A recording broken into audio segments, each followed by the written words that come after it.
Bonjour mes chers élèves, j'espère que vous allez bien, que vous êtes en bonne santé. Aujourd'hui, dans cette présentation, on va terminer ce qu'on a commencé dans la leçon ou bien dans le chapitre figure à quatre côtés concernant les parallélogrammes, les losanges et les trapèzes. Et on va voir comment tracer un parallélogramme. Et on va commencer par donner ou bien de résumer les caractéristiques d'un parallélogramme qu'on a déjà vu. Donc, on a dit qu'un parallélogramme, chaque deux côtés opposés sont égaux et sont parallèles. On a dit que les diagonales d'un parallélogramme, ils se coupent en leur milieu. Les angles opposés sont égaux et les angles consécutifs, ils sont complémentaires, c'est-à-dire la somme des deux angles consécutifs égale à 180 degrés. Donc voilà en général un petit rappel concernant les caractéristiques d'un parallélogramme. Maintenant on va passer aux étapes à suivre pour tracer un parallélogramme. Donc la première chose, on trace une paire de droites parallèles, puisqu'on a dit que chaque deux côtés opposés, ils sont parallèles. Donc, on va tracer deux paires de droites parallèles. Après, de la même manière, on va tracer deux autres paires de droites parallèles. Voilà, qui vont nous donner les deux autres côtés opposés et qui sont parallèles. Et voilà, on voit ici la partie colorée, elle représente le parallélogramme. Maintenant, on va prendre un exemple. Trace un parallélogramme ABCD dans lequel AB égale à 4 cm, AD égale à 3 cm et l'angle DAB égale à 60 degrés. Ici, on doit mettre le chapeau. On ne doit jamais oublier le chapeau parce que c'est un angle. Et on doit le symboliser par le chapeau. Donc, toujours, on commence par tracer un croquis à main levée qui représente le dessin qu'on va faire, où on doit mentionner tous les critères ou bien toutes les informations concernant ce dessin. Par exemple, ici, on va tracer un parallélogramme. On a dit que AB égale à 4 cm, je vais le mentionner ici. On a dit que l'angle DAB égale à 60 degrés, je vais le mentionner ici. Et le côté AD égale à 3 cm, je vais le mentionner également. Après, je vais mettre le scénario à suivre, c'est-à-dire, je vais commencer par quoi? Je vais commencer par est-ce que je vais commencer par tracer l'angle, ou bien je vais commencer par tracer le côté AD, ou bien le côté. Donc, le croquis, il me facilite le travail. Il me permet de mettre un scénario en avance pour suivre ce scénario, pour tracer mon dessin. Alors, je commence la première étape. Je vais commencer par tracer le côté AB égale à 4 cm.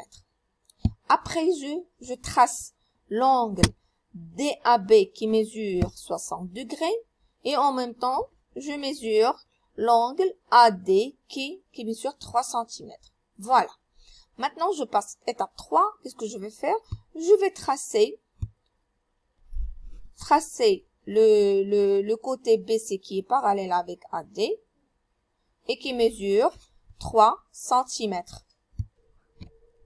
Après, à la fin, je vais juste relier le point D avec le point C et il va me donner le côté DC qui est parallèle avec AB et en même temps, elle a les mêmes mesures que AB. Et voilà mon parallélogramme en suivant les étapes ou bien en suivant le scénario qu'on a mis au départ. À la fin, il nous donne un parallélogramme bien précis, bien dessiné. Maintenant, on va passer à une vidéo qui montre comment tracer un parallélogramme à l'aide d'un compas.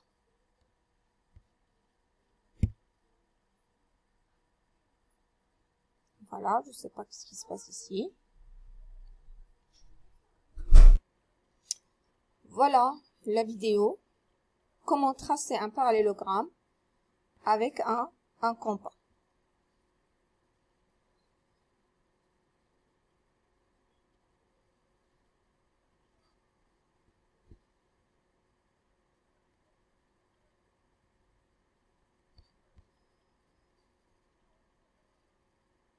Donc, trace un parallélogramme ABCD avec AB égale à 12 cm et AD égale à 8 cm. Donc, on a besoin d'une règle et du compas.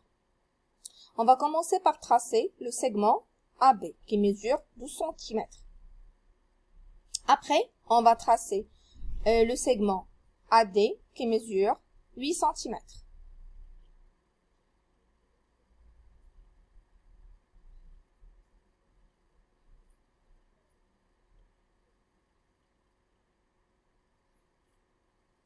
On va mentionner les sommets A, B et D. Maintenant, on va prendre le compas et placer le compas sur le point A et écarter le jusqu'au point B. Voilà.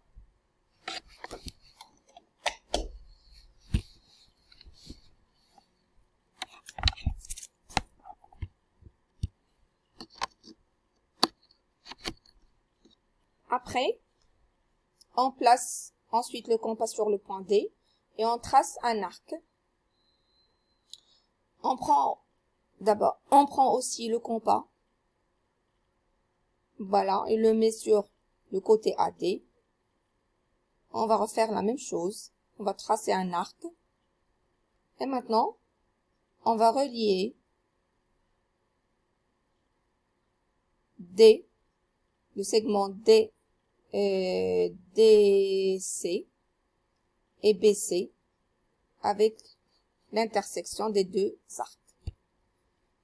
Et voilà la méthode avec laquelle on trace un parallélogramme à l'aide d'un compas et d'une règle. Et c'est la fin de cette vidéo et en même temps c'est la fin de cette présentation. J'espère que vous avez bien compris la méthode à suivre pour tracer un parallélogramme et je vous invite à refaire les mêmes exemples sur une feuille blanche pour la première méthode et pour la deuxième méthode avec le compas et la règle. Et à la prochaine et merci de votre attention.